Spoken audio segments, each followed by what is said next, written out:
Welcome to Blue Talks.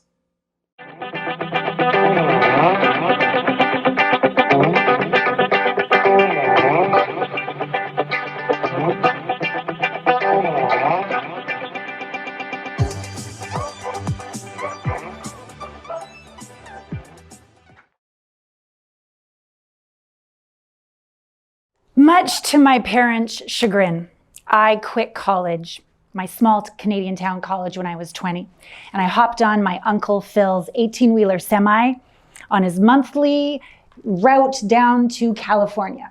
I was going to make it in Hollywood. I failed. But I was brave enough and I was talented enough, I just didn't have that working visa. But I heard there were opportunities in Japan. Oh yes, there were opportunities in Japan with fishnets, false eyelashes, G-strings, and not much else. So there I was on the stage, and all these drunk, tattooed, fingerless Yakuza mafia would sit around the stage in their little kimono bathrobes with their weenies hanging out, completely inebriated by and bedazzled by our bodies as we were dancing to Madonna's Vogue. And I was horrified, but I was also intrigued. What was this about sexual power? And I was very insecure with all the other dancers from the Moulin Rouge or the Lido in Paris. You see, for me, my mom didn't give me the talk until I was about 13 years old. And she took me out to the nicest restaurant in town. But she downed a glass of wine in one gulp, turned it over on the white linen tablecloth, and said, "This is your vagina." And this very shocking, sterile conversation, she explained to me how babies were made. And she explained to me how, I could get pregnant. But she didn't explain anything about the power and the pleasure and the perception of the female body. And so this perception, though, she did give me presents. I remember all the way back when I was 3 years old.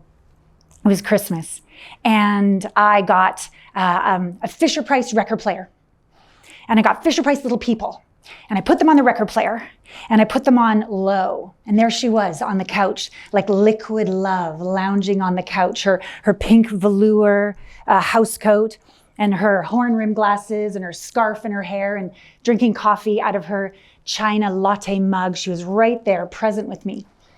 And you turn it on low, and they'd wobble. You turn it on medium, and the little people on the record player would wobble even more. And then I'd turn it on high, and these little Fisher-Price people would fly across the room, and I thought I was so clever.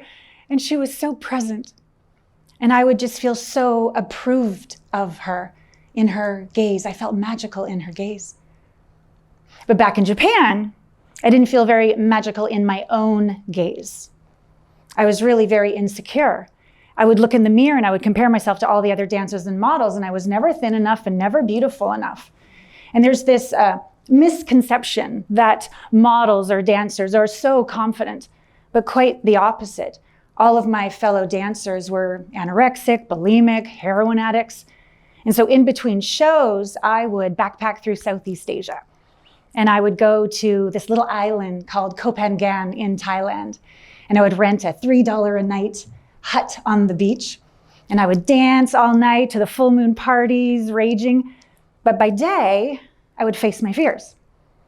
And I would say, you know what? I just want to stop comparing myself to other women. And I just want to feel safe in a man's gaze.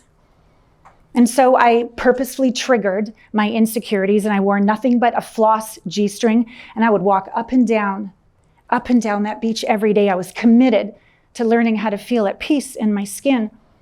But most of the days I just sobbed until one day I just gave up, defeated. And as I turned around to walk back to my little $3 hut, the ground, it just fell out from underneath me. There was no more gravity. I became one with the droplets of water in the waves. I became one with the rays of sunshine. I became one with the waves, and every person I looked at was my best friend. And I said, "Oh, you're so sacred, body. Hi." I had this moment of total oneness with my body. The last time I remember feeling that free in my body, I was about 4 years old in the living room. You know, those big old record players. I was blaring, Jesus Christ, Superstar, like the musical. And I was spinning like a little Sufi dancer all around the ottoman. And I was in bliss. And I guess I didn't hear my dad say, quiet down, because he expressed his emotions instead with a fist through the drywall.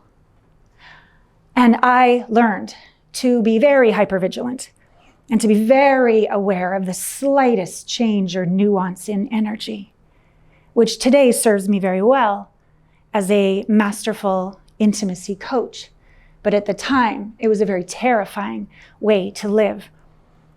This perception that I developed, I remember being 16 years old and having this strange urge out at the lake at our cabin to sit down on these steps and look at the beach while I was waiting for my friends, James and Carlene, to arrive.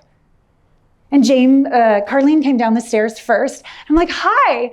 And she said, James is dead. And I said, oh, for God's sake, stop with your jokes, until I saw her parents walk down the stairs. And I said, oh shit, this is real. And I ran into the house and I said, Mom, Dad, James is dead. And they dropped everything in their hands. And so I ran up the stairs. There was a 2-lane highway right beside the cabin. And I just kept running. And I was looking at the top of the trees. And I just kept screaming, no. If I screamed no long enough, it wouldn't be real. And I could hear Carlene saying to drivers as they were screeching around me, there's been a death. And the next thing I know, I turn around on this yellow line, and there's my dad, the drunk, the abuser, the one I was terrified of, coming towards me, the one I didn't trust, coming towards me. And what he did is he took my shoulders and he shook me. And he goes, look, if this is it, if this is what life is, let's get off. You are going to see your friend again. We live forever. My drug-addicted dad was spiritual. And he took me off the highway. And then my friends, my neighbors, they took me bike riding that night down to the provincial park to try to put me in a better mood. And as we were coming home that night, it was a clear blue sky, not a cloud in the sky. And as we came down and I could see my cabin, there were 2 rainbows right over my cabin. And I knew it was a sign from James. And it was a choice. I could either be bitter, hate God forever, and close my heart, or I could be grateful that I had spent time with my friend and I could learn somehow to keep my heart open and keep going. I was tested with keeping my heart open when my mom was diagnosed with cancer. It was about 3 days before her death, and we were in the hospital, and she had lost consciousness a long time ago. And I was sitting there, and all of a sudden she sat right up and she said, so how do you die? And I said, I think you wait for the angels to come, Mom, when you're ready. And she goes, well, I'm ready. And she started to get out of bed, but she had a catheter and she had a morphine drip. And I said, no, Mom, sit down. And then this very strange voice said, no.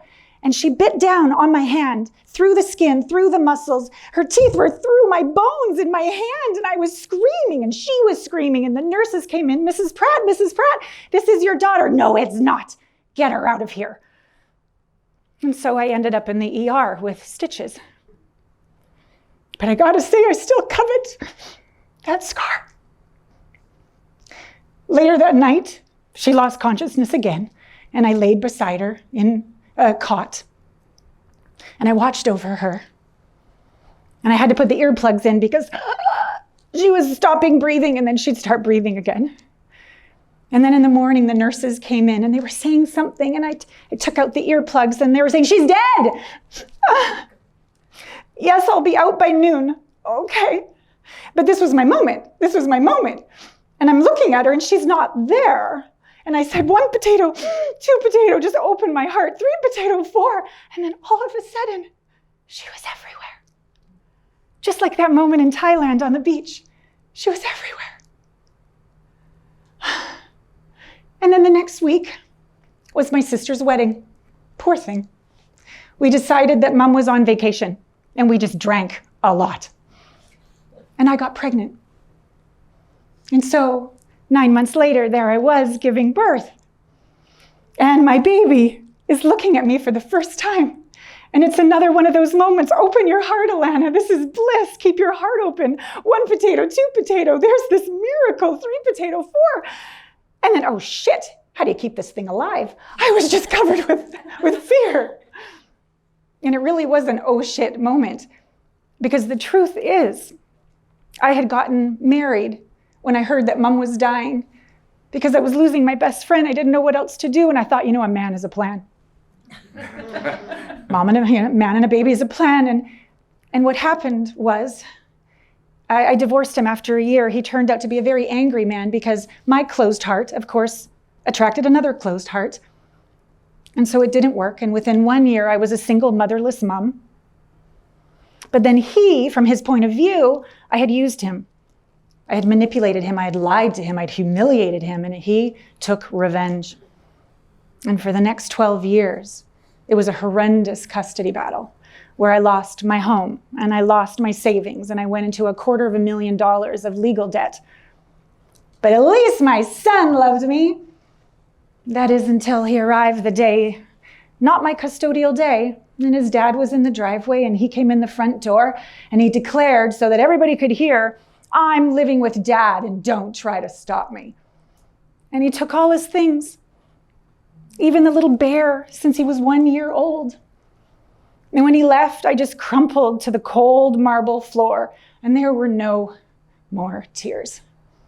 Because I'd lost not everything, but everyone that was dear to me. But who I'd really lost was me.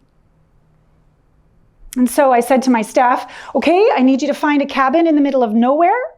I am going to schedule my nervous breakdowns from Friday to Sunday. I'm going to work from Monday to Thursday. And I sat there in this A-frame hotel or cabin, and I learned to love and forgive myself. And what I discovered there was that even if everybody, unfriended me on Facebook, even if my son never called again, and to this day he still hasn't, and even if I die alone, I love and accept myself. And that moment reminded me of when I left my first husband. He was tall, dark, and handsome. He was a multi-millionaire. He met me as a dancer in Tokyo when we moved to New York, and I graduated cum laude from Columbia University. I had all the things, but I would get in trouble for everything. I couldn't even cut a vegetable right without getting in trouble. And the day I said, I'm done. I'm sorry, I'm leaving. He said, well, what you gonna do? You don't even have a visa to work here in the US, right? He goes, you need me. I said, no, I don't. I'll figure it out. And the next day, my green card arrived in the mail. And so whenever I slow down to feel, I see a heart. I see the the path of pain, or I see the path of bliss, but they both lead to this same place, truth. And I'm invited to speak that truth, and I'm invited to live that truth. And that truth keeps evolving me in this intimate communion with life itself, having its way with me. And so in order to evolve, we need to feel, people. In order to feel, we need to be in our body. In order to be in our body, we got to go all the way into our heart. And in order to be in our heart, we need to be brave. So I invite you right now, 2 hands, take a breath with me. Place those hands on your heart. Commit to having your own back, your own heart's back in the face of anything. Because this is the only moment we got in this mystery together, this one moment present, you and me, right here, right now. And I invite you to let yourself feel life aching to know itself as you. And I invite you, even though your heart may be battered and bruised and broken, it's also brave. So take another breath for me and open your hands and splay that heart wide open and let life know itself as you, because you are glorious. Thank you.